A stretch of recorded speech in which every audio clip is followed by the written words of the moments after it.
안녕하십니까. 네. 더운 여름 잘 보내고 계신가요? 오늘은 드디어 단테의 신곡 지옥편 마지막 강의가 되겠습니다. 네. 그동안 굉장히 거의 한 거의 한 석 달 정도 가깝게 석 달이 더 됐죠. 네, 지금 오늘 18번째 시간이니까 그렇죠? 꽤 긴 시간을 3, 지금 40일, 그러니까 뭐 네. 4, 5개월 됐네요. 네, 지금 꽤 긴 시간을 저희 이제 지옥편을 달려왔는데요. 네. 드디어 이제 오늘 마무리를 하게 됩니다, 선생님. 네, 그렇죠. 네. 네. 그래서 오늘 마무리하면서 제목을 죽어야 산다로 정했습니다. 네, 굉장히 직관적인데 어떻게 보면 좀 당연한 제목이다. 약간 그쵸? 이런 느낌이 듭니다. 네. 네. 죽어야 산다. 무엇이 죽어야? 무엇이 죽어야지 내가 살 수 있을까요? 내가 옳다라고 생각하는 우리가 일반적으로 에고라고 얘기하는데 에고가 완전히 죽으면 우리는 살아날 수가 없어요. 네. 그러니까 죽어야 산다라는 단어가 확 떠오르는데 맞아. 네. 지옥에서는 그러니까 자기 죄를 완전히 아는 게 죽는 거잖아요. 그러죠. 그러니까 몰라서 자기 죄를 인정을 제대로 하지 못하니까 지옥에 계속 머물러 있는 거거든요. 어쨌든 그래서 직관적으로 그냥 죽어야 산다를 제목으로 정했는데요. 네. 한번 풀어봅시다. 네. 어떻게 풀릴지는 저도 궁금합니다. 네. 배신이 지난 나왔네요. 시간에 이제 말씀드렸듯이 네. 지옥은 이제 9고리로 돼서 지난 시간까지 8번째 고리에 10구렁이나 되는 곳을 몇 시간에 걸쳐서 우리가 쭉 살폈는데 그 마지막 고리가 배신입니다. 다시 말해서 단테는 가장 무서운 죄, 가장 무거운 죄, 인간이 짓는 가장 커다란 죄를 배신이라고 생각한 거예요. 단테 그 많은 죄 중에서 왜 하필이면 배신으로 했을까? 단테의 입장에서는 그렇지. 실제로 단테의 신곡을 쓰게 된 결정적인 이유가 사실은 배신을 당했기 때문이잖아요. 그렇죠. 네. 인간적으로는 그 충분히 이해가 됩니다. 이해도 되고 네, 인정도 네, 돼요. 네. 그런데 우리 단테 선생님께서 그렇게 또 속 좁은 사람이냐?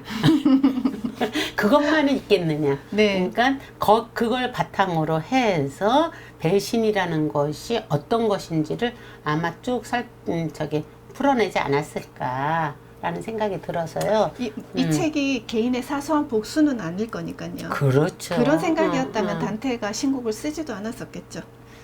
아니 단테가 쫓겨나지도 않죠. 그 네. 정도 그 정도 네. 그릇이라면 네. 쫓겨날 만한 큰 그릇이 못 됐겠죠. 그렇죠. 네, 그런 네. 관점에서 우리가 보면은 네. 일단 지난 시간에 제가 잠깐 설명을 했었는데 속이는 거 사기도 배신도 속이는 건데 어떻게 다르다고 했었는지 혹시 기억나세요? 네. 사기는 모르는 사람을 속이는 거고 네. 배신은 아는 사람을 속이는 거라고 했었죠. 그렇죠. 네. 그 배신이 그러니까 아는 사람 우리 배신당했어. 그럴 때 아는 사람한테 배신당했다고. 그러죠. 그러잖아요. 네. 모르는 사람한테 배신당했다 소리 안 하지. 네. 사기당했어 이러지. 네. 아는 사람한테 배신당하는 이렇게 아는 사람한테 내가 처지는 것이 모르는 사람한테 처지는 것보다 훨씬 더 아프죠. 아프죠. 네. 그렇죠. 근데 저는 제 지론에 세상에 배신은 없었거든요. 내가 그 사람을 잘못 봤다라는 걸로 생각해야지. 뭐 어쨌든 뭐 너무 건너뛰서 하는 얘기지만 네. 원래 그런 사람이다.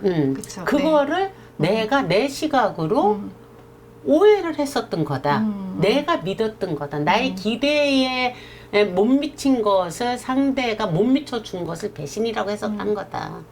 물론 이제 큰 그릇으로 볼 때는 그렇지 않지만 소소한 것에서 우리 왜 주변에서 친구들 누구한테 배신당했어 이런 얘기할 때는 네. 대부분은 사실 네. 나의 기대치에 상대가 못 미치는 것을 내 기대치를 탓하지 않고 상대 탓을 하는 걸 우리는 일반적으로 배신이라고 얘기를 해요. 네. 그런데 이 배신이란 배신이 악인데 뭐냐면 아우구스티누스의 말씀입니다. 악은 신에 대한 이거 배반으로 합시다. 배반, 배신 같은 뜻일 거예요. 의지라는 거예요. 의지라는 단어가 참 재밌죠. 신에 대해서 믿지 않겠다는 의지를 신을 안 믿겠다는 의지, 신을 거부하겠다는 의지가 있다라는 것이 악이다. 그 자체가 악이다. 악이다. 네, 뭐 악에 대한 정의를 또 이렇게 그렇게 내리신 거네요. 거죠. 네. 예, 그렇죠. 자, 이 단테가 배신을 그렇게 할 수밖에 없었던 이유를 우리가 이제 살펴봤는데 네. 한번 요 그림 잘 기억하고 계시면은 네. 이게 뭐냐면 조금 이따 나올 그림인가요? 나올 그림 네. 그림 나올지 모르겠는데 일단 예, 봅시다. 다음 네, 거. 어쨌거나 두 명은 밖에 서 있고 단테와 두 명은 베르길리우스가 서 있고 사람을 뜯어먹고 있는 그 아. 장면을 지금 나타낸 바라보고 있는 거죠. 바라보고 있는. 네. 이게 지금 사람이 사람 뜯어먹고 있는 건가요? 뜯어먹는 거예요. 아, 네. 그거 무섭습니다. 그러네요. 네. 자, 단테의 그거 지금 나왔던. 네, 읽어볼까요? 네. 네. 그때 얼어붙어 있는 두 사람을 한 구멍에서 나는 보았다. 하나의 머리가 다른 자의 모자가 되어 있었다. 그리고 마치 배고픔에 개글스럽게 먹어대는 빵처럼 위에 있는 자는 상대방의 머리와 목덜미가 맞붙은 곳을 이빨로 물어뜯고 있었다. 아까 그 그림에 대한 네, 그림 잠깐만 설명이네요. 볼게요. 네. 네, 그림을 다시 한번 보면? 보겠습니다. 무슨 얘기인지 알겠죠? 네. 그걸 보고 있는 거예요, 지금. 네네, 지금 요 그림을. 요걸. 자, 그러면 네. 저 물어뜯는 저 사람이 누구냐면 우골리노라는 사람이에요. 네네. 그 다음에 우골리노 백작이고요. 그 물어뜯기는 사람이 그 루지에라라는 루지에라라는 피사의 대주교예요. 아, 피사의 주교인가요? 피사의 대주교가 네네네. 우골리노 백작한테 물어뜯기고 있는 거예요. 지옥에서. 아, 흥미롭네요. 근데 뭔가 너무 또 끔찍하죠. 네, 뭔가 약간의 또 스토리가 있을 것 같거든요. 네, 그 얘기를 네. 좀 같이 볼게요. 네, 이제 네. 넘어가면은 네. 다음 거 볼게요. 네. 한번 읽어보세요. 그것에 대한 이야기예요. 나는 그 무서운 탑의 아래에서 입구를 못지라는 소리를 들었고 그래서 아들들의 얼굴을 말없이 바라보았지요. 나는 눈물을 흘리지 않았고 그만큼 가슴 속은 돌이 되었는데 아들들은 울었죠. 희미한 빗줄기 고통의 감옥으로 스며드니 내 얼굴에서 내 모습을 보았답니다. 내가 슬픔에 못 이겨 두 손을 깨무니 먹고 싶어 그런 줄 여기고 그들이 몸을 벌떡 일으켜 말하기를 아버지여 차라리 저희를 잡수시지요. 저희에게 고통이 덜하겠나이다. 이 측은한 살을 우리에게 입혀주신 분이 아버지시니 이제 이를 벗겨주셔서 그들을 슬프게 하지 않으려고 나는 진정했고 그날도 다음 날도 우리 모두 말이 없었지요. 아, 매정한 땅이여 왜 열리지 않았던가. 그리고 넷째 날이 되었을 때 기도가 내 발치에 길게 쓰러지면서 말하더군요. 아버지 왜 나를 도와주지 않습니까? 그는 그 자리에서 죽었지요. 이미 눈이 멀어버린 나는 자식들을 손으로 더듬으며 돌았지요. 자식들이 죽고 나서도 이틀 동안 그들의 이름을 불렀습니다. 그 뒤 배고픔이 슬픔을 이겼지요. 그는 그렇게 말하더니 눈을 부릅뜨며 마치 개의 이빨처럼 뼈로 된 듯 억센 이빨로 그 처참한 머리통을 물어 뜯었다. 아주 살벌하죠? 그러네요. 자, 근데 저기에서 말하는 네. 나는 우골리노 백작이에요. 네. 그 우골리노 백작의 그 무서운 탑이라는 게 피사에 있는 어떤 탑인 거예요. 네. 탑이 아래서 입구를 못 찌르는 소리를 들었고 우골리노가 이제 살아생전의 것을 얘기를 하는 거예요. 그러니까 탑에 갇혔던 거예요. 거네요. 이게 왜 갇혔느냐면 우골리노 백작은 자 황제파와 교황파가 있어요. 네. 우리 단테는 백당 교황파였죠. 그렇죠. 교황파 중에서 백당파와 네, 흑당파가 있고, 네. 그러니까 황제파와 교황파, 교황파에서 백당파, 백당파, 흑당파 흑당파. 있어요. 그런 식으로 황제파, 교황파가 있는데 황제파였어요. 기벨린에 있는 황제파였는데 자기 사이가 백당파였었단 말이에요. 네. 아니 교황파였어요. 네. 그래서 교황파로 돌아서 갖고 이 사람이 뭐 싸움을 하면서 자기 땅을 차지하려고 했는데 이게 1284년에 있었던 사실적인 또 역사적인 사건인 거죠. 그러니까 네. 했는데 뭐 지금 이걸 잠깐 읽어보면 제노바 해전에서 패배를 했대요. 그래서 제노바를 견제하기 위해서 패배를 했으니까 제노바가 이제 더 쳐들어오면 안 되니까 네. 견제하기 위해서 피렌체와 루카한테 몇 개 성을 내주고 동맹 관계를 맺었는데 황자파 대주교 루제리아라고 지금 이렇게 뜰어 먹히는 그 대주교, 그 피사의 대주교예요. 네. 그 루제리아가 에 의해서 쿠데타가 다시 일어났어요.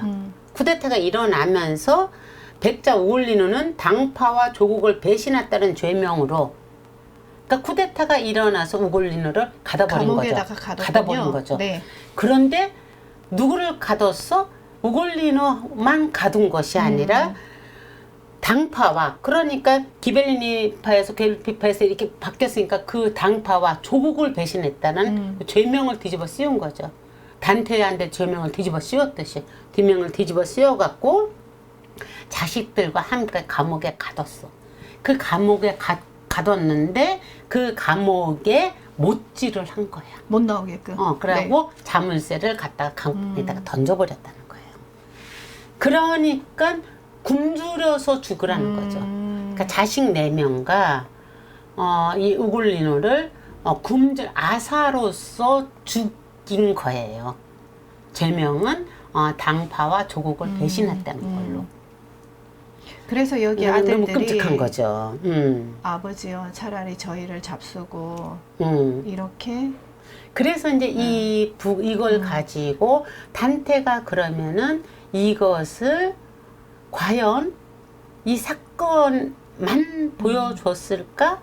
라는 질문들을 당연히 했겠죠. 네. 이걸 연구하는 사람들은. 네, 네. 그래서 이 연구하는 사람들에 의해서 이거를 몸을 내어주는 행위라든지 그리스도의 순환과 이렇게 비교를 해갖고 설명을 해요. 그거는 이제 김선준 신부님의 책에서 제가 이제 이게 도움을 받은 건데. 네. 일단 이 구조는 알겠죠. 네, 우글리누와 네, 루제리아의 그 네, 구조. 네. 그랬는데 여기에서 이제 탑에 갇혔어. 나는 아무것도 할 수가 없어. 아무것도 할 수가 없는 죽기 직전에 예수님과 비슷한 상황인 거야. 네, 쉽게 표현하면. 네. 아무것도 할 수 없는 그 상태에서 이제 그 상태를 이해를 하면서 못질을 하고 이제 아사 직전에 있으니까 아들들의 얼굴을 말없이 이렇게 바라보고 있는데 네. 애들이 자기는 너무 너무 그러니까 눈물도 흘리지 않고 가슴이 이제 돌이 됐다 그래요. 네. 그러니까 신화에서 이런 것들이 신화적인 이야기 때문에 가슴에 돌이 되었다는 얘기가 나오는 거예요. 나중에 신화 공부할 때 다시 얘기하고 오늘은 넘어갑시다. 그리고 애들은 울어 그래도. 애들은 그러니까 더 절망할 셈은 눈물도 안 나잖아요. 네. 지금 아버지는 더 절망해서 한 거야. 가슴이 돌이 돼서 눈물도 안 나는데 아들은 울고 있다. 울고 있어. 그래서 얘가 쭉 있다가 이제 제가 잘랐는데 네. 희미한 빗줄기 고통이 감옥으로 스며들었단 말이야. 네. 희미한 하나의 빗줄기가 스며드니까 갑자기 애들 얼굴에서 내 모습이 보였어. 그래서 너무 슬픈 거야. 너무 슬퍼갖고 네. 손을 깨물었더니 애들이 오해를 한 거야. 아버지가 배가 고파서 자기 손을 깨물어 먹으려나 보다. 그러니까 애들이 벌떡 일으켜서 하니까 아버지 차라리 저희를 잡수시지요. 아버지 손을 그렇게 깨물어서 먹지 말고. 그러니까 저희에게 저희를 차라리 어차피 죽을 거 저희를 잡수세요. 네. 이 측은한 살은 이 육체는 뭐라고? 아버지가 우리한테 주셨으니까 아버지가 걷어가는 것은 당연한 것이지요. 그 얘기를 들으니 얼마나 기가 막히겠어. 네. 그러니까 그 아이들을 슬프게 하지 않으려고 진정을 해갖고 참고 있었다는 거죠. 네. 그리고 아무도 말을 할 수가 없었던 거죠. 네. 그렇죠? 그러면서 절망하면서 매정한 땅이요 왜 열리지 않으니까 땅이 열려서 그냥 죽었으면 좋겠다는 얘기잖아요. 그리고 넷째 날에 아들 이름 가도 하나가 발치에 쓰러지면서 죽었어. 가도가 아들 아들이군요. 이름이에요. 네, 네. 넷째 아들 이름이에요. 넷째 아들이 죽었어. 아버지 왜 나를 도와주지 않습니까? 하고 죽었어. 그리고 이제 눈이 멀어버렸어. 음. 눈이 안 멀겠어요. 그러죠. 나머지 아이들도 다 죽었어. 음. 다 죽고 나는 눈이 멀어서 애들을 이렇게 더듬거리면서 이름을 불렀어. 그 밑에 근데 너무 기가 막히죠. 네. 그런데 배고픔이 슬픔을 이겼지요. 이겼네요. 무슨 얘기예요 네, 이게? 네. 이것에 대한 해석이 이제 다양하게 나와요. 그러더니 배고픔의 슬픔 이겼죠까지 이 얘기를 하고서 눈을 번쩍 뜨고 다시 가서 이건 지옥에서 하는 얘기잖아. 네. 루지에르를 또 씹어먹었다는 얘기예요 네, 지금. 네. 그러니까 배고픔의 슬픔이 이겼죠까지가 뭐야? 회상인 거야. 여기까지는 회상이고 그리고 그 다음에는 지옥에서 이제 다시 지옥에 가서 아니 지옥에서 이제 도대체 왜 이런 일이 있습니까? 저한테 얘기를 해주십시오. 그러니까 우글리노가 단테하고 베르길리우스한테 나는 우글리노고 이러이러한 일이 있어서 이랬습니다. 까지 얘기하면서 여기까지 얘기를 했어. 근데 배고픔이 슬픔을 이겼지요. 까지 얘기하더니 갑자기 눈을 부릅뜨더니 돌아서 갖고 루제를 다시 씹어 삼킨 거야. 네, 피사의 주교를 그냥 아예 머리통을 그림에서 본 것처럼 물어 뜯었다는 거죠. 그쵸? 네. 자, 여기에서 이제 배고픔에 대한 이 말이 굉장히 무서운 말이잖아요. 그러네요. 식인이잖아요. 식인. 네. 죽은 시체를 먹는 거. 그것에 대한 해석이 여러 가지로 학자들마다 당연히 다양한 해석이 나오겠죠. 네. 근데 이제 이게 이제 문장을 문자 그대로 텍스트 그대로 보면은 식인 풍습을 얘기하는 거다. 그러나 그렇게 봐야지 되겠습니까? 라고 김산춘 씨는 달리 해석을 하시는군요. 교수님께서는 뭐라고 하느냐면 네. 영적으로 해석하자 이거를 그 영적으로 해석을 한다고 했을 때 바로 떠오른 게 예수님이죠. 예수님께서는 어떻게 하셨어요? 영성체가 뭐예요? 예수님은 몸을 먹는 몸과 행위죠. 네. 피를 먹는 그쵸. 행위잖아요. 네. 당신의 몸과 피를 내어주는데 우글리는 어떻게 했어요? 자식의 몸과 피를 몸을 먹은 걸로 된 거잖아요. 네. 그러니까 영성체적으로 생각을 해보자니까 죄의 반대 개념을 이렇게 보는 거예요. 행위 자체만을 보는 게 아니라 그의 의미를 좀 더 확장을 해 보자면 영적으로 확장을 했을 네, 때 영성체를 한 내용도 영성체의 반대는 이야기잖아요. 네, 네. 그러니까 예수님 같은 경우는 뭐야? 당신의 몸과 피를 우리들한테 내어주는 내어주셨어. 거죠. 네.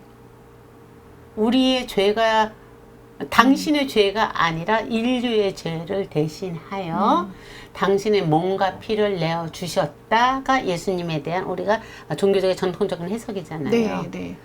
그러니까 이건 그대로 반대로 아버지의 죄로. 그러니까 예수님이 대치되는 게 이제 아버지 네. 우글리누의 죄로 아이들이 같이 연좌됐어.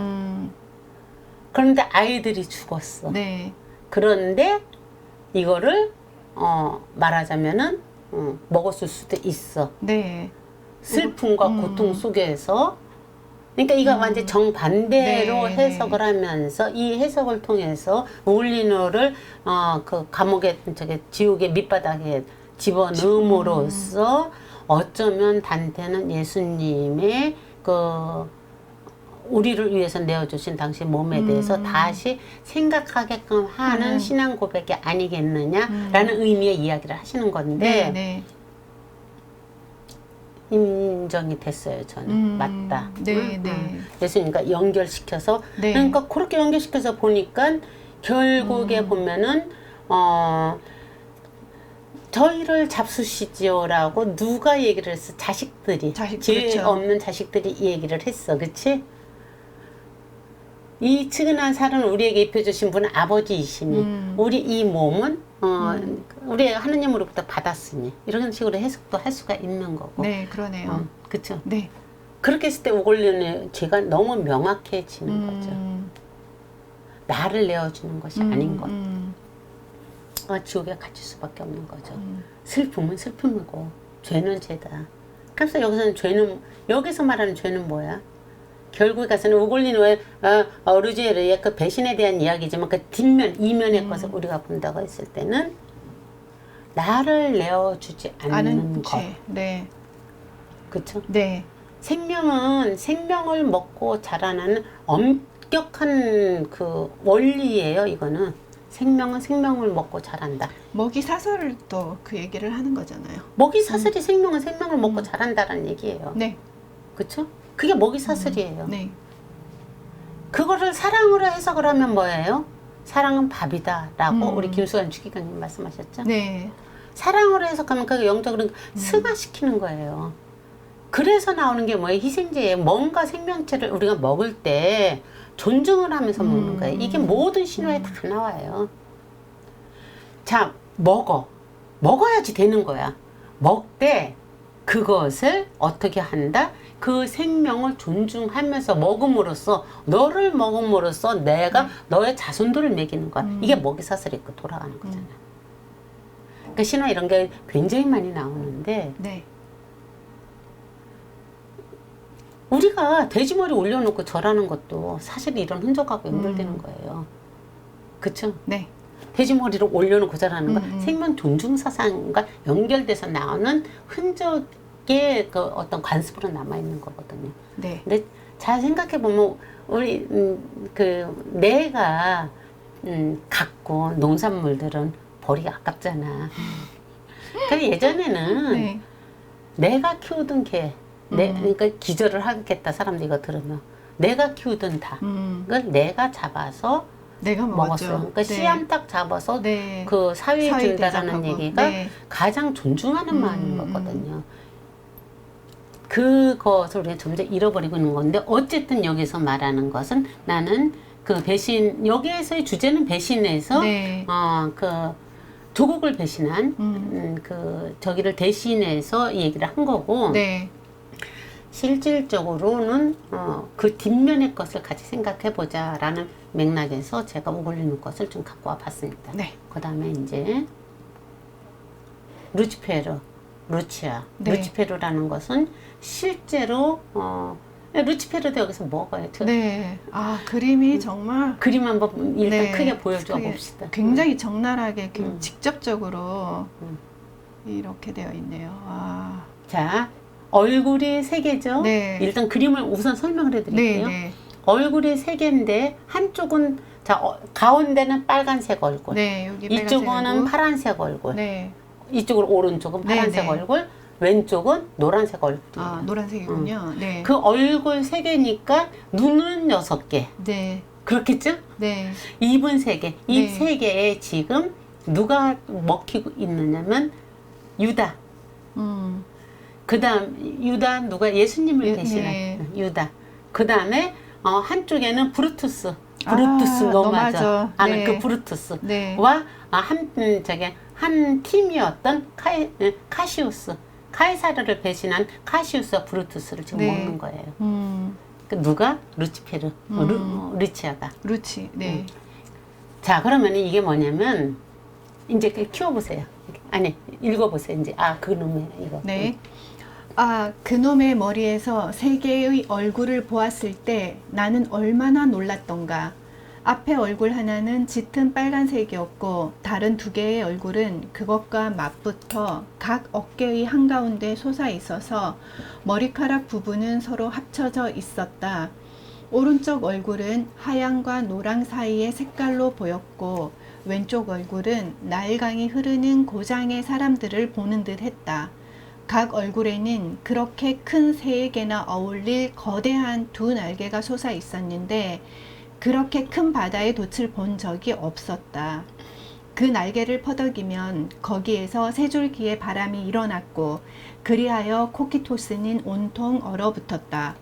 각각의 입은 마치 삶을 짓찌든 듯이 이빨로 죄인을 하나씩 짓씹고 있어서 새놈에게 엄청난 고통을 주고 있었다. 저기 위에서 가장 큰 형벌을 받는 영혼이 유다 이스카리옷인데 머리는 입 안에 있고 다리는 밖에 나와 있다. 검은 얼굴에 매달린 놈은 브루투스, 다른 하나가 카시우스다. 그렇게 아까 그림 보면서 네. 봤던 것이 그렇게 설명이 돼 있는 건데, 요 설명에 입각해서 네.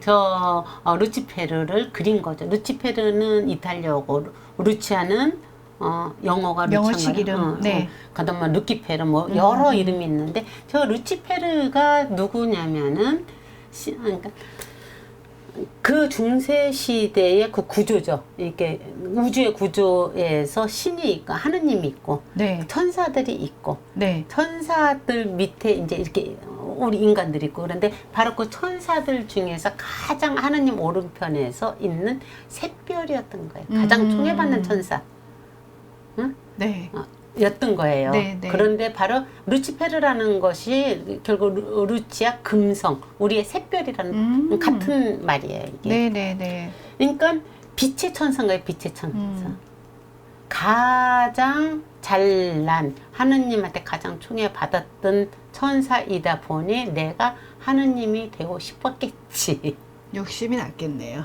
그것이 이제 네. 가장 커다란 죄가 되는 거죠. 죄 중에서 가장 커다란 죄가 신을 넘보는 죄거든요. 그러니까 신화에서는 이제 그게 기본 맥으로 해서 얘기가 나오는데 그래서 하는 그 자리를 감히 넘보다가 그러니까 떨어진 거죠. 죄를 받은 거죠. 아까 하늘에서 떨어진 거죠. 제일 처음에 악은 아우구스투스가 말했던 그렇지. 해봐. 그게 지금 루치페르 이야기와 완전히 의도. 일맥상통을 그렇죠. 하네요. 네. 그 구조에서 전부 나온 얘기니까. 그쵸? 네.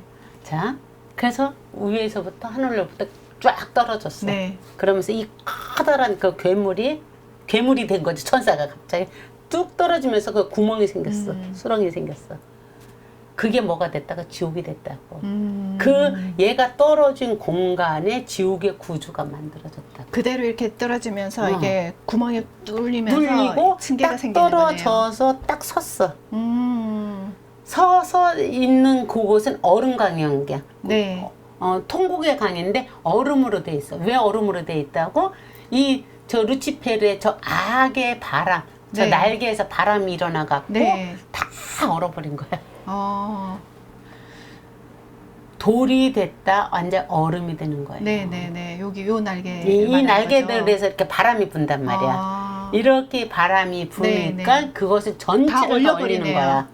그래서 거기가 코키토스 강이라고 하는데 그 코키토스 강은 다른 말로 하면 통곡의 강이에요. 계속 우는데 눈물이 계속 나와. 그러니까 저기 루치페르에서 눈물이 계속 나오고 네, 바람 네. 드니까 눈물이 나온 것을 악의 바람에서 다 굳어버려. 완전 겨울왕국이네요. 겨울왕국이에요. 네, 네. 맞아요. 그랬는데 여기에도 이제 구고리에도 권역이 8고리에는 10개가 있다고 그랬죠. 네, 네. 9고리에는 3개가 있어요. 3고리가. 그래서 아까 했던 것처럼 이제 그 자기 혈연을 배신하는 자들이 있고 그건 안다로 그냥 넘어갔어요. 네, 네. 그게 제1고 9고리 중에서는 그래도 제일 자기 식구들 혈연을 네. 배신한 자들은 그래도 그나마. 이제 조금 그나마. 그 윗부분에 다음에 있는 거죠. 그 다음에 두 번째 구역에 있는 것이 누구냐면 아까 우글리노 했던 조국과 당파를 배신한 자들 이런 사람들이 있어요. 네. 그 다음에 세 번째 구역이 톨로메아라는 곳인데 이 이름이 너무 어려워서 그냥 이건 안 해도 될 것 같은데 친구와 손님을 배신한 자들이라는 거예요. 성경에는 손님에 대한 얘기가 참 많이 나와요. 자, 언뜻 들어보면은 또 뭐지 이런 생각이 들죠. 네. 조국과 근데, 심지어는 가족과 조국과 당파보다도 친구와 손님이 더 비중이 크다. 크다니. 네. 뭐야? 이런 느낌 들잖아요. 네, 네. 왜냐하면 혈연과 조국은 내가 선택할 수 있는 게 아니야. 그냥 주어지는 어떤 환경인 거고. 그러니까 뭐 배신할 수도 있어. 배신하면 안 되지만. 네.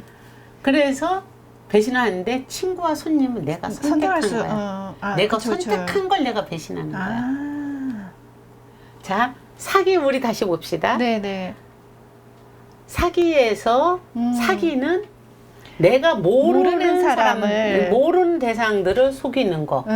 배신은 내가 아는 대상들을 네. 속이는 거. 네. 배신에서도 또다시 나뉘어져서 내가 알지만 내가 선택하지 않은 것을 속이는 거, 내가 선택한 걸 속이는 거. 자, 여기에는 아까 누가 나왔어요? 그 카시우스하고 브루투스. 그 누구야? 카이사르의 친구였잖아. 네. 납득이 되네요. 유다? 예수님의 가장 그 총무를 받던 사람이니까 예수님한테 신뢰를 얻었던 일꾼이었잖아. 네, 네. 이들이 배신한 것이 그 조국 배신한 것보다 더 큰 배신이다. 이렇게 단테는 생각을 한 거예요. 단순히 예수님 배신해서 이걸 떠나서. 네, 네. 그런데 그 안으로 들어가 보면 거기서 이중적인 의미가 갖고 있는데 결국에 가서는 카이사르를 배신해서 브루투스하고 카시우스가 배신을 하면서 무엇이 깨졌어요? 제국이 로마 제국이 만들어졌을 때 가장 중요한 거 아까 트로이 전쟁을 끝으로 해서 새로운 이 지상에서 새 질서가 만들어지는 거야. 네. 그렇죠? 그때 새 질서가 만들어질 때 이들이 이것을 그야말로 카시우스를 배신함으로써 로마의 전반적인 그 흐름이 바뀌었어. 로마 공화정이 깨지고 실제로 황제로 넘어가게 되잖아요. 황제로 넘어가는 네, 것이겠다. 네, 네. 공화정이 깨지죠. 사실 이걸로 인해 가지고 엄청난 거죠. 네, 그 다음부터는 그러니까 새 질서를 네. 확립하는 것을 깨뜨려 버렸단 말이에요. 그러니까 세상의 새 질서를 깨뜨린 거라면 유다는 그리스도를 배신함으로써 영적인 천상의 새 질서를 깨뜨려 버린 거예요. 엄청난 죄네요. 일단 아는 자에서 네. 확장해서 보면은 이렇게 커다란 또 이런 것들이 내포하고 있다. 그러니까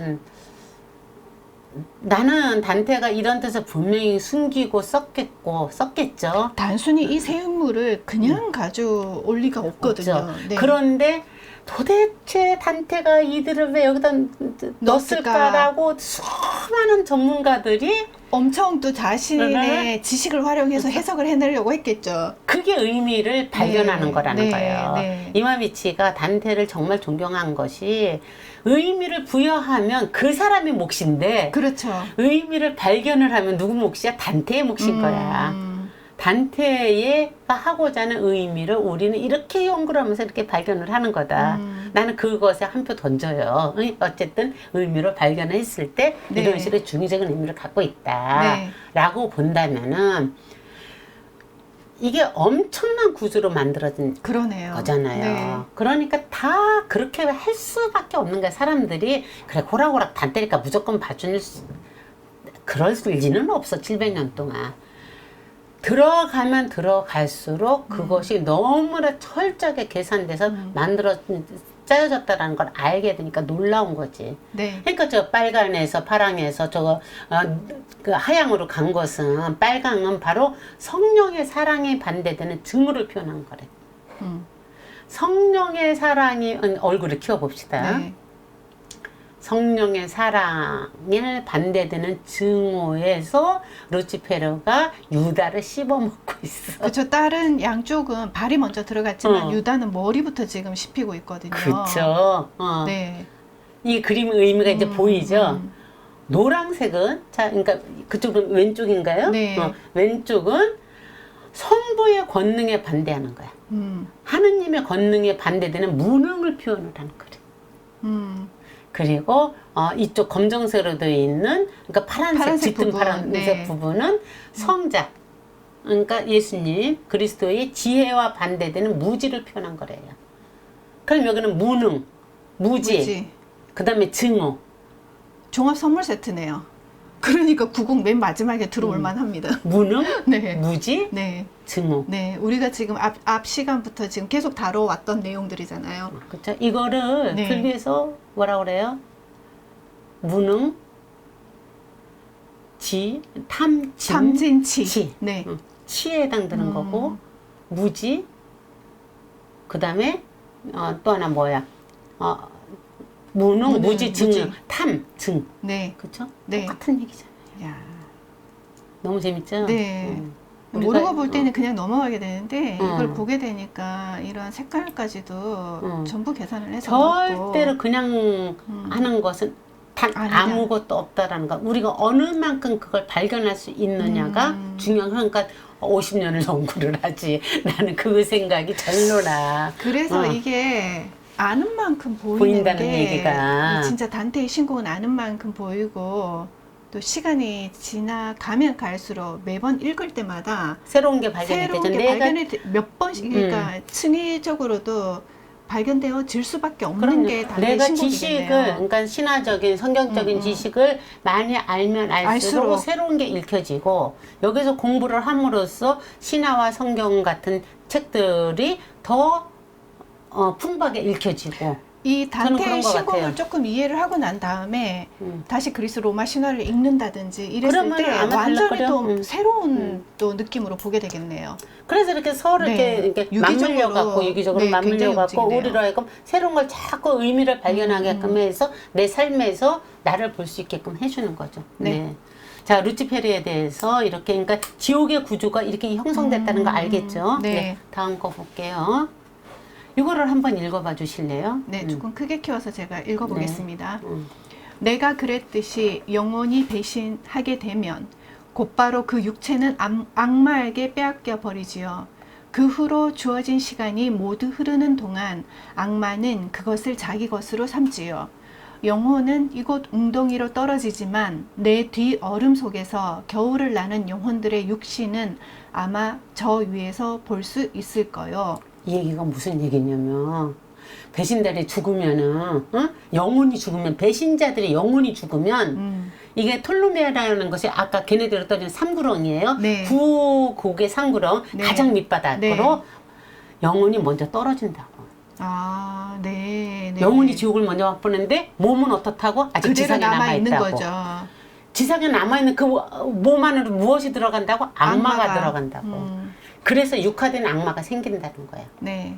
아, 저는 이 끔찍한데요? 문장을 딱 보는 순간에, 그러면서 이것이 유다가, 네. 그러니까 성경 말씀에 나오는 것이 네. 유다 얘기가, 유다가 그러니까 그 빵을 먹자마자, 그 빵은 뭐냐면은, 누가 나를 누가 배신합니까냐고 물어봤을 네. 때, 빵을 뜯는 자가, 그럴 것이다, 라고 했는데, 그렇게 직접적으로 얘기해줘도 아무도 못 알아들어. 어쨌든, 빵을 먹자마자, 아주 몸은 살아있는데, 사탄이 어떻게 됐다고? 그 안에 들어갔다. 사탄이 그 안에 들어가서 예수님을 가서 고발하게 되는 거고. 굉장히 일맥상통하는 얘기네요. 그쵸? 네. 보이죠? 네, 네. 지금 이 세상에서 우리가 만나는 수많은, 정말 어떻게 저럴 수 있어 라고 되는 끔찍한 일들을 얼마나 많이 겪어요. 네. 이런 사람들이라는 거야. 영혼이 먼저 지옥으로 가고, 나머지 이 육체는 이렇게 있는데 이 속에 그 악마들이 들어와서 움직여주는 좀비 같은 사람들이라는 거야. 근데 사실 진짜 좀비 같은 사람들, 나는 이 문장을 딱 읽는데 몇 년 전에 내가 당했던 보이스피싱의 그 사람들, 그 보이스피싱을 당하고 난 후에 한 달 이상을 공포에 떨었던, 내가 그때 공포에 떨었던 가장 커다란 게 무슨 이유냐면, 도대체가 여기선 아는 사람한테 배신당하는 게 더 무서운 걸로 얘기를 하지만, 네. 저는 그때 그 당시에 뭐냐면, 얼굴도 모르는 유령 같은 사람한테 내가 속았다라는 것에 대한 그 공포가 엄청났었어요. 그러면서 그때 깨달은 게 그거였거든. 진짜로 내가 너무나 맞다라고 생각되는 걸 잠깐 고개 돌려서 정신 차리고 보면은 너무 100% 믿었는데 이게 거짓일 수 있다라는 이 사실이 얼마나 많을까. 그러니까 그때 전 굉장히 무서웠거든요. 무섭기도 하고 참 많은 생각을 하게끔 했던 저한테 굉장히 중요한 사건 중에 하나였었는데, 그때가 딱 떠오르는 거. 그러니까 돌아다니는 악마들. 그러니까 내가 정신 똑바로 못 차리면은 언제든지 내가 거기에 이렇게 잡힐 수가 있다라는 네. 거죠. 그렇죠? 눈을 어떻게 가릴 수 있는 거죠. 이걸 읽으면서 그 생각이 같이 떠올랐고, 그 다음에 이제 성경 말씀에 있었던 유다의 이것이 이게 이거네 이런 생각이 들어갖고 제가 이걸 좀 갖고 왔습니다. 자, 근데 두 개를 이렇게 따로 이렇게 보면 따로 놓고 생각할 수밖에 없었는데 음, 오늘 이 단테 신곡에서 이렇게 붙여 놓으니까 이 맥락이 굉장히 네, 잘 와닿는다. 단테도 아마 이 부분에 대해서 이걸 굉장히 오랫동안 묵상을 하고 생각을 했었겠구나 하는 오케이. 생각을 네. 좀 느끼게 되네요. 네, 네, 네. 네. 자, 다음. 다음 거를 볼까요? 그래서 단테는 배신을 가장 큰 죄로 생각을 했는데 이거는 저는 이제 지옥을 끝나는 이 마당에 우리 모두가 그럼 나는 무엇을 가장 무겁게 생각하지? 죄라고 하지 말고 나는 내 삶에서 무엇이 가장 나를 힘들게 하지? 무엇이 나를 자꾸 이렇게 끌어내리지? 를 한번 생각해 보면 어떨까? 지옥 끝나는 기념으로. 그걸 어쩌면은 지금, 이 단테에게 선생님 말씀을 들으니까 단테의 신곡을 읽는 이유가 이 지금 마지막에 선생님께서 제안하신 네, 당신이 생각하는 가장 큰 죄는 무엇인가 이게 단테의 신곡 지옥편을 읽는 이유가 아닐까 싶네요. 그쵸. 네. 네, 이거는 각자한테 숙제로 주고 남기고, 네. 숙제로 남기고 네. 자, 지옥에 대한 것을 우리가 여기서 다시 한번 좀 살펴보면은 네. 지옥은 아까 거 잠깐만 들어가 보실래요? 앞쪽으로 돌아가 네, 볼까요? 네, 네. 자, 아니요. 거기요. 네. 가장 큰 죄는 무엇인가? 라는 제목을 놓고 제가 여기 써놨던 이 멘트를 조금 같이 보려고 하는 건데, 단테가 스승으로 삼은 베르길리우스가 쓴 아이네아스, 그 다음에 신곡, 에서 지옥이 묘사되는 세 가지 공통점이 있다는 거예요. 왜 이걸 살펴봐야지 되느냐면, 죄의 속성을 알기 위해서. 저승은, 네. 그러니까 지옥은, 네. 아니, 지옥이 아니라, 그러니까 죽었을 때 저승은 기본적으로 뭐야? 돌아올 수 없는 곳이에요. 죽고서 돌아올 수 있나요? 없죠. 그런데 영웅들은 다 돌아와요. 여기에서 제가 나온 거예요. 제목이 죽어야 산다. 그러니까 영웅이라 했을 때는 실질적으로 온전하게 내가 한번 죽어보는 거예요. 이때 죽는 내가 어떤 나라고 생각하고 있는 나. 우리가 일반적으로 에고라고도 얘기하고 어떤 자기의 성격 같은 건데, 아까 그게 뭐야? 우리가 지난 시간에 렘브란트 그림에서 요셉 봤을 때, 요셉이 이렇게 두 손 이렇게 모으고 있을 때 그 표정. 네. 아유, 얼마나 억울해. 그런데 그걸 다 묵묵히 묵묵하게 받아들이고 그냥 그 모욕감을, 그 수치감을 그냥 삼키는 게 죽는 거예요. 그쵸? 단순히 생명이 끝나는 죽음이 아니라 영적 죽음이라는. 네, 그러니까 그렇죠. 내 안에 에고로서 나라고 생각하는, 억울하다고 생각하고 뭐라고 생각하는 그런 것을 꼭 참는 것. 모든 영웅들은 견딘다는 얘기를 했었잖아요. 네. 우리 혜경 작가가 지난 시간에. 네. 바로 그 얘기인 거예요. 그렇게 죽었을 때 다시 살아나는 거예요. 그래서 영웅들은 죽은 자는 절대로 못 돌아오는 철칙이 있는데, 신화에서 기본적인 또 하나의 신화의 문법 중에 하나가 영웅들은 죽었다가 돌아와요. 부활이네요. 부활이지. 네. 그쵸? 그럼 이때 부활이 무슨 부활이에요? 영적 부활이지. 물론 신화에서는 몸이 살아올 수밖에 없지. 응? 근데 우리는 그걸 영적 부활로 살아야지, 이 생물학적 이 몸이 살아나온다고 생각하면은 이제 이거는 이해할 수가 없는 거죠. 그러니까 어떻게 보면 이 지옥의 구조라는 게 실질적으로 육신의 죽음과 영적인 죽음과 네, 이 구조가 두 개가 있다는 게 지금 공통점 세 개 가운데 첫째는 진짜의 죽음을 말하는 거고, 진짜의 죽음을 빗대서 네. 그들을 다 죽여버림으로써 네. 사실은 우리는 무엇을 배워야지 되느냐면, 이렇게 죄를 지면 이 죄로부터 깨어나야지 된다. 이러이러 갈수록 점점점 무서운 죄잖아요. 그래서 내가 이 죄인들이 누구인가는 별로 중요하지 않다는 얘기를 하는 게 그 죄인들이 지은 죄의 속성 어떤 것인가를 이런 것이 죄라는 것을 알아차리고 거기서 벗어나는 게 뭐다 죽는 거잖아요.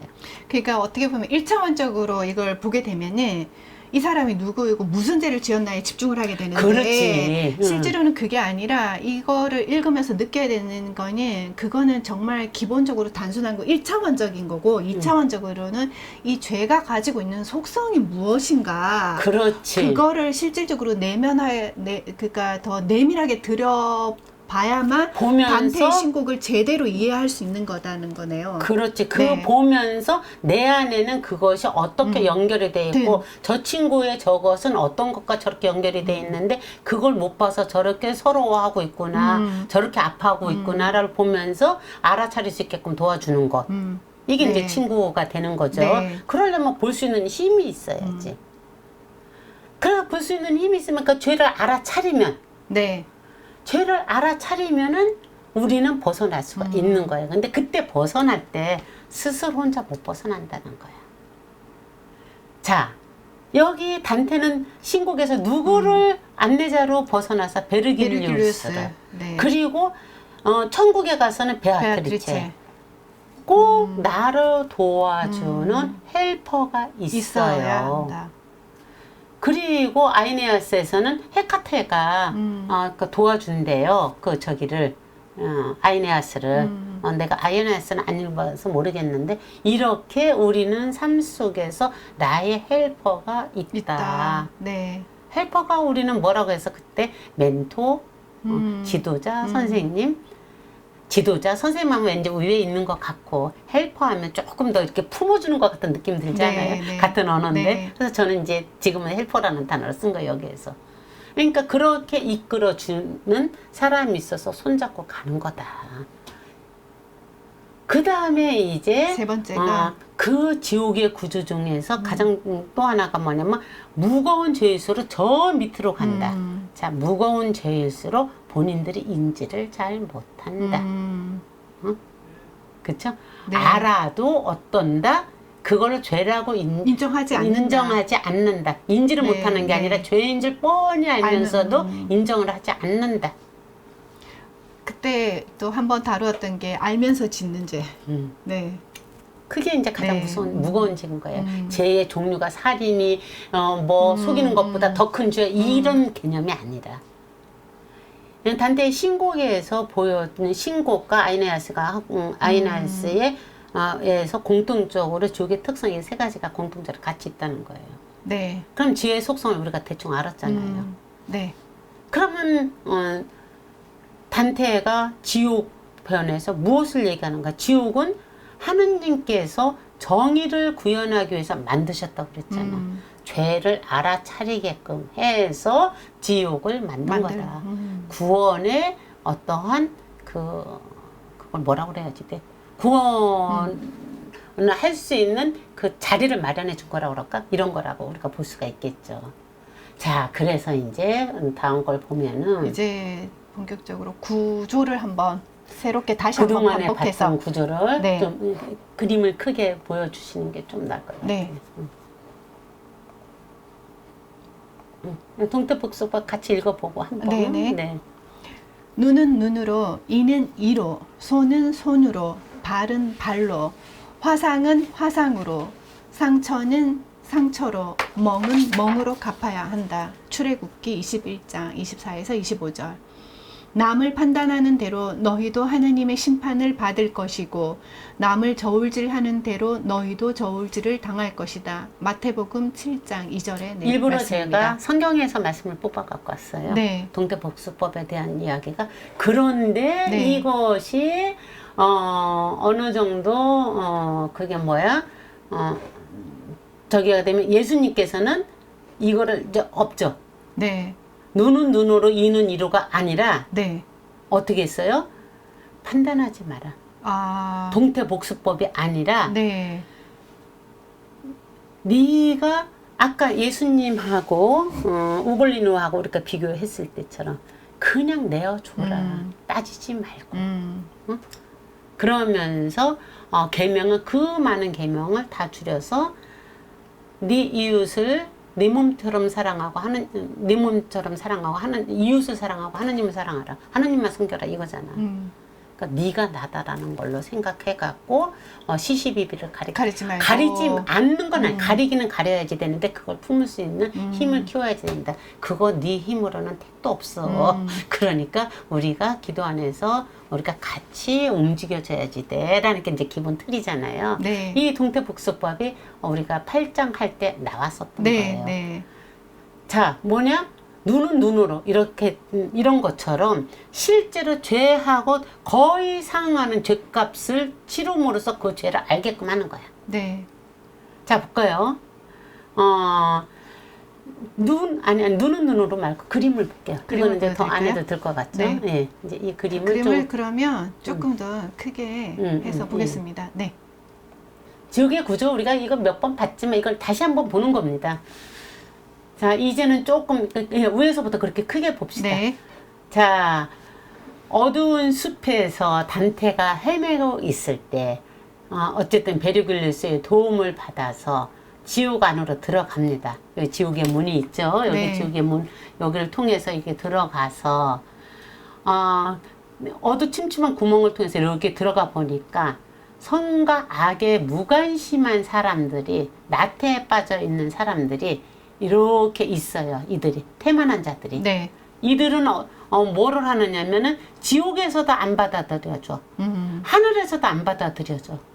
태만죄가 이렇게 지옥에도 못 가고 하늘에도 못 가는, 그러니까 구천을 떠드는 영들 같은 성곽에 무관심한 자들이 이렇게 있어요. 그래서 아카론 강을 건너요. 이 강을. 네. 카론이라는 그 벳사공이 그 지옥의 영혼들을 데리고 아케론 강을 건너면은 이제 비로소 본격적인 그 강을 건넜으니까 본격적인 지옥이 지옥으로 들어간데 첫 번째 지옥 일고리가 네. 볼게요. 네. 쭉 키워서 그냥 봅시다. 자, 일고리가 일고리가 뭐냐면 림보예요. 죄를 지치는 않았으나 아직 예수님이 탄생하기 전에, 그러니까 기원 전 사람들 중에서 훌륭한 사람들이 다 여기에 들어가 있죠. 그럼 이들은, 그리고 어린아이들이 여기에 있어요. 이들은 어떤 벌을 받았을까요? 죄를 짓지 않았기 때문에 벌을 받았다기보다 스스로가 하느님에 대한 안타까운 그리움에 한숨 소리만 들려. 이 림보에서는 한숨 소리만 들려. 네, 네. 너무 재밌죠? 네. 그 다음에 이제 림보에서 뭐 플라톤도 만나고 아리스토텔레스도 만나고 여러 많은 사람들을 만나서 그 다음에 특히 그 시인들 속에서 있다가 자기가 여섯 번째 시성으로 스스로를 올려놓고 그러고 이제 두 번째 고리로 갑니다. 두 번째 고리로 갔을 때 지은 죄가 뭐냐면 애욕의 죄인들이라 그래서 프란체스코와 파울로의 그 유명한 사랑 이야기가 나오죠. 네. 시동생과 결혼해서 사랑의 죄인가요? 사랑의 죄인가 네. 그거 했었죠. 네. 이들은 어떻게 저기 됐었죠? 어떤 죄를 받았었죠? 바람 피운 사람들은 허공 속에서 바람에 계속 날아다니는 허공을 계속 날아다녔어. 네. 계속 날아다니는데 네. 어떻게 됐어? 둘이 꼭 붙잡고 계속 날아다니는 거야.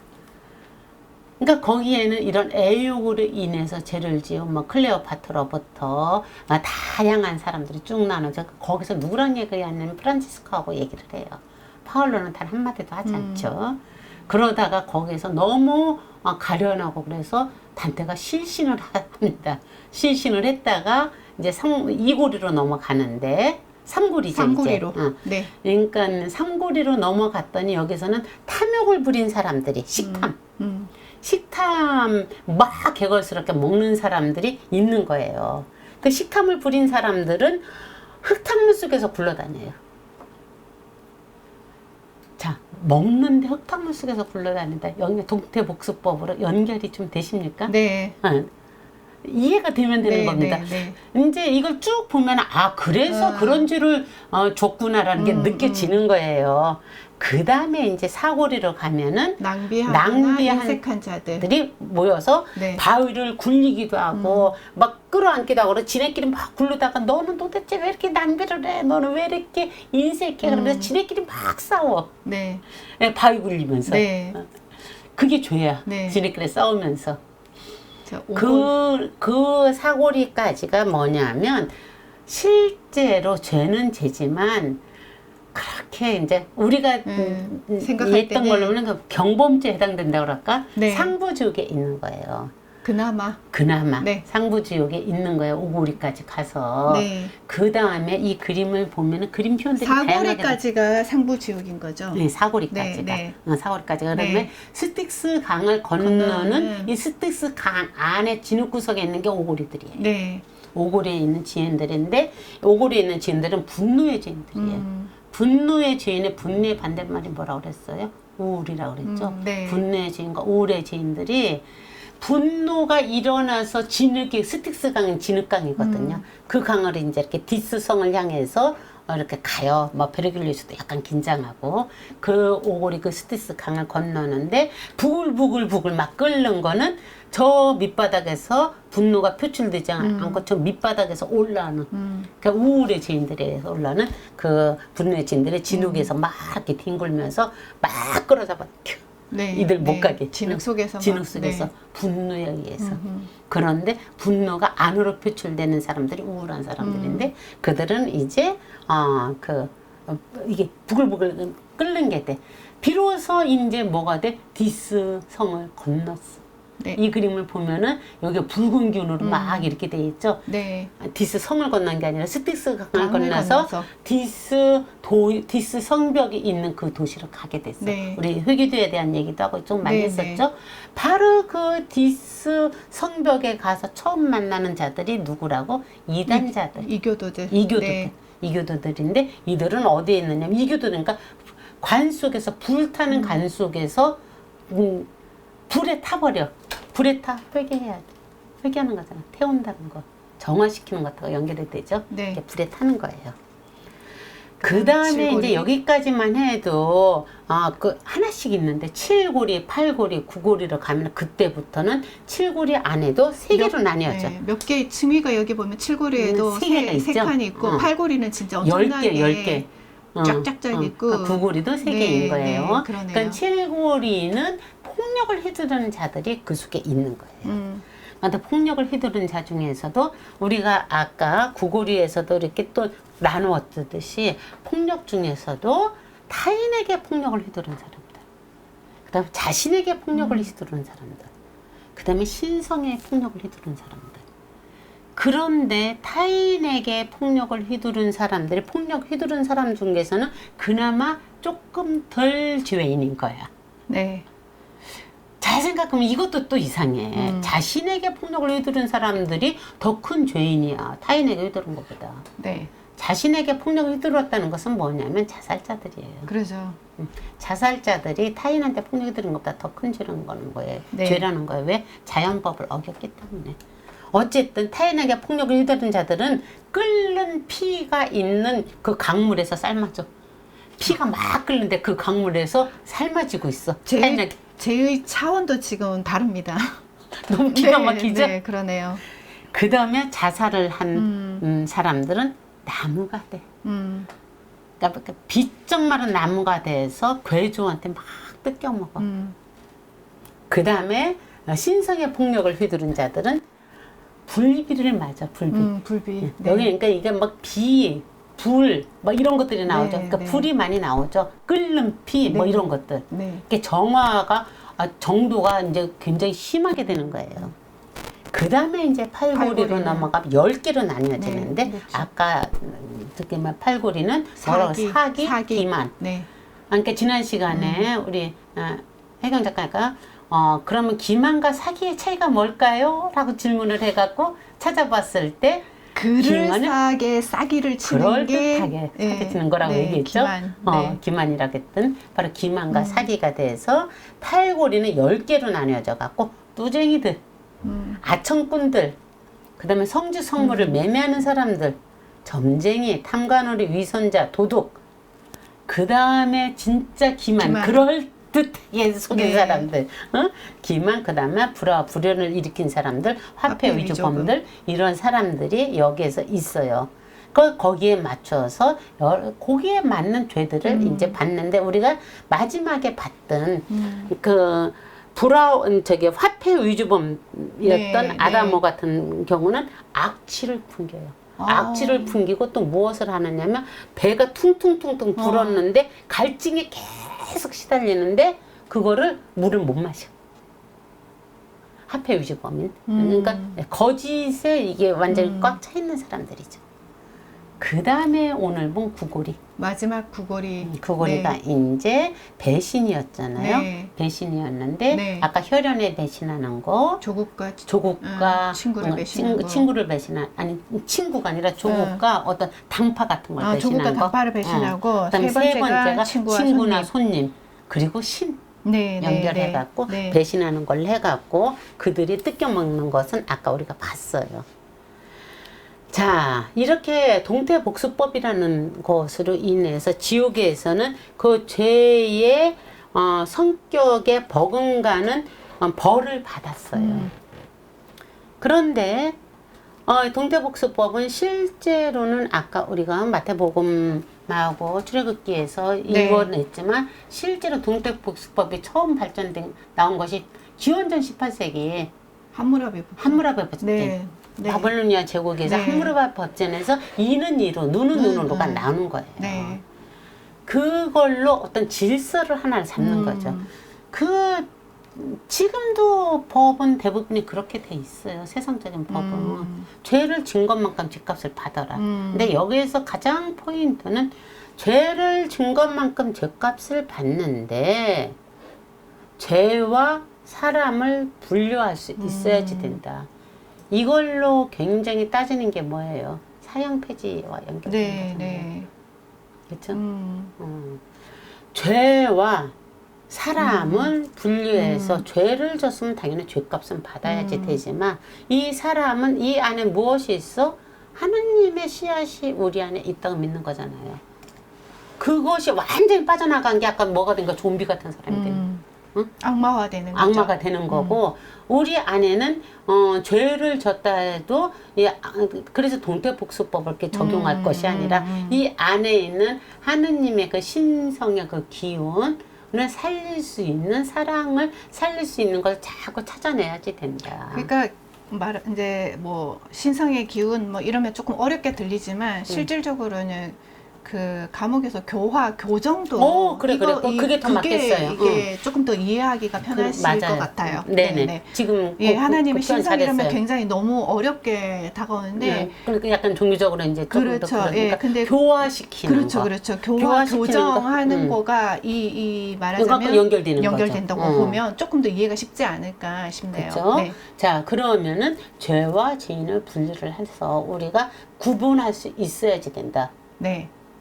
그게 동태복수법에서 벗어날 수 있는 거예요. 그럼 동태복수법은 왜 있다? 이걸 알아차리기 위해서 있는 거예요. 그렇죠? 이걸 알아차리기 위해서 있는 거예요, 사실. 그렇죠. 이 지은 죄가 실질적으로는 어떤 벌을 받느냐에 따라서 그 형벌을 통해서 사실은 내가 어떤 죄를 지었는지를 또 알 수 있는 거거든요. 그렇죠. 네. 자, 바로 그런 것을 암시를 하고, 이들은 이제 어쨌든 그러니까 뭐 간단하게지만 이렇게 전체적으로 한번 쭉 맥락을 살펴봤고요. 살펴보니까 그동안에 저희가 그 고리마다 이게 소 제목으로 뽑았던 게 이걸 지금 다시 보니까 또 생각이 납니다. 나죠. 네. 네. 그러면서 이제 네. 마무리가 이제 지옥을 빠져나오는 걸로 해서 지옥편이 끝납니다. 네. 그거를 마무리가 굉장히 아름다워요. 한번 네. 읽어볼게요. 읽어봅시다, 이게. 네, 화면을 조금 크게 해볼게요. 밝은 세상으로 돌아가기 위하여 길잡이와 나는 그 험한 길로 들어섰으니 휴식을 취할 생각도 없이 그분은 앞에서 나는 뒤에서 위로 올라갔으며 마침내 나는 동그란 틈 사이로 하늘이 운반하는 아름다운 것들을 보았으니 우리는 밖으로 나와 별들을 보았다. 드디어 이제 정말 악마들은 좀비가 된 거고 네. 그 나머지 저기들은 이제 깨달아야지 되는 거고 네. 그러니까 죄를 받음으로써 죄값을 네. 받음으로써 이게 지가 얼마나 무서운 걸 이제 알아서 깨달으면 되는 거고 그걸 품고 있는 거죠. 결국 이거는 인간 내면의 저 밑바닥까지 내려간 겁니다. 우리가 아까 왜 단테는 배신을 네. 가장 커다란 죄로 했을까? 단테 자체가 배신에 의해서 인생이 바뀌었기 때문에. 근데 그 배신으로 인해서 인간의 저 밑바닥까지 보게 되면서 무엇을 봤어요? 돌이 됐다가 얼음까지도 인간 안에 저 무의식 속에 도저히 움직이지 않는 얼음까지도 본 거잖아요. 그것을 신곡을 쓰면서 승화시킨 거죠, 단테는. 그렇죠? 그래서 드디어 그들을 자기 안에서 어쩌면은 이렇게 놓을 수 있고 하느님을 향해서 갈 수가 있었지 않았을까. 그 하느님 향해서 가는 걸 뭐라고 하면 별을 본다라고 하는 거예요. 그래서 단테의 신곡은 지옥편이든 연옥편이든 천국편이든 마지막에 꼭 별이 등장돼요. 그래서 여기에서 별은 이제 상승, 네. 그러니까 연옥으로 가기 위한 어떤 여정을 암시하는 것이다라고 생각하면 돼요. 이렇게 해서 이제 단테는 지옥을 벗어납니다. 그래서 우리도 이제 다음 주부터는 네. 그게 뭐지? 연옥으로 가야 연옥으로 연옥을 갈 또 건데. 다뤄보겠네요. 네. 자, 연옥으로 가는데 우리가 이제 이거 아까 그러니까 마무리를 하면서 네. 전부 했던 이야기 다시 잠깐 정리를 하는 거예요. 네. 우리 안에서 읽으면서 단테가 이것을 통해서 이야기하고 싶어 했던 것이 무엇인지 자꾸 의미를 발견하려는 태도를 가지고 책을 읽는다면은 지옥은 우리 안에 스며 있는 그걸 애니어그램적 용어로는 격정이라고 표현을 하는데 우리가 일반어로 뭐라고 해야지 좋을지 모르겠네. 뭐라고 네. 할까요? 장단점이라고 우리가 일반적으로 말하죠. 나를 불편하게 하고 타인을 나로 인해서 타인이 불편해지는 것들을 원인을 내 스스로 찾아볼 수 있는 것. 뭐 이런 식으로 우리가 지옥의 죄와 연결시켜서 봐야지 되지 않을까. 분명히 단테가 처음에 그 얘기를 했어요. 처음 그 지옥편을 할 때. 지옥은 정의를 위해 하느님께서 사랑으로 만들었다고. 자, 우리가 지옥은 정의를 위해서 하느님께서 사랑으로 만들었다라는 것을 그 정의 때문에 그 베르길리우스하고 같이 손잡고 간 거, 네. 그 이정표를 가지고 쭉 그 지팡이를 들고 내 안에 나를 이끌어가는 정의의 그것이 무엇인지를 찾아서 봐야지 되지 않을까. 어쨌든 긴 시간 지옥편을 우리가 이렇게 다루었는데 결론은 내 안에 지옥을 이루고 있는 것이 무엇인지를 찾아서 죽어봅시다. 그래야 살 수 있습니다. 네, 그러네요. 이렇게 마무리를 하고 싶습니다. 지옥은 이렇게 마무리를 하고 굉장히 아름다운 마무리네요. 다음 주부터 우리 연옥으로 연옥으로 들어가게 되네요. 들어가도록 하겠습니다. 예. 지옥을 마무리하면서 우리 혜경 작가님의 저의 감상평은 사실 이 단테의 신곡을 다시 읽는다고 했을 때는 사실은 그 어떤 의미를 재발견하는 것까지는 생각도 못했고요. 단순히 이 텍스트가 조금 쉽게 읽힐 수 있었으면 했었어요. 네네. 왜냐면 여기에 대한 배경 지식과 이런 게 거의 저도 없는 편이어서 네네. 그래서 이걸 혼자서 읽기에는 너무 힘든 책이었거든요. 네. 그래서 이 책을 읽을 때는 그냥 그런 어떤 해설서적인 네. 그 의미로 그냥 가볍게 시작을 했었어요, 전에. 네. 근데 이제 이게 회차가 계속 거듭될수록 이게 단순한 해설은 아니다라는 게 점점 이렇게 정확하게 이제 지난 시간 그리고 이번 시간에는 이제 이 목적에 대해서 이 단테를 우리가 왜 읽는지에 대해서 이 설명을 해주는 게 이제 비로소 마지막 시간에 조금 더 친절한 해석이 들어오기는 했으나 근데 중간 정도부터는 이걸 단순히 이 텍스트에 말하는 것처럼 이 지옥에 누가 들어 어떤 사람이 갔고 이 사람들이 어떤 죄를 지었고 무슨 죄를 받고 있느냐 이거를 보는 거는 아닌 것 같다라는 생각을 언젠가부터는 좀 한 것 같아요. 그러면서 이제 중반을 지나면서부터는 이게 정말 그 건교 선면의 그 색다른 해석이 굉장히 논리적으로 인정할 만합니다라는 얘기를 제가 몇 번을 했던 것 같고요. 그래서 이 단테의 신곡이 굉장히 저한테는 좀 새롭게 다가온 것 같고 그 다음에 이제 이 전체를 마무리하면서 느끼는 거는 이 단테의 신곡이 출간됐던 시점의 사람들은 이 단테의 신곡 특히 지옥편을 보면서 어떤 생각을 했을까? 무서웠을 것 같아요. 네, 굉장히 네. 좀 왜냐면 이때는 또 신에 대한 그 의미가 그 우리하고는 차원이 달랐고 그 다음에 완전히 신 중심으로 돌아가던 세상에서 인간 중심으로 변화하던 시점이었잖아요. 그러면서 여러 가지 또 권력 다툼이 있었는데 그 인간 군상의 적나라함이 여기에서 딱 이렇게 치부책처럼 누구 무슨 죄, 누구 무슨 죄 이러다 보니까 굉장히 이 책이 어쩌면 또 다른 하나의 성경편이지 않았을까. 이걸 네. 바탕으로 네. 천정화가 그려진 겁니다. 시스티나에. 네, 네. 아니 천정화가 아니라 치유의 만찬. 천정화 치유의 밑에 있는 네, 네, 네. 치유의 심판. 네, 최고의 심판.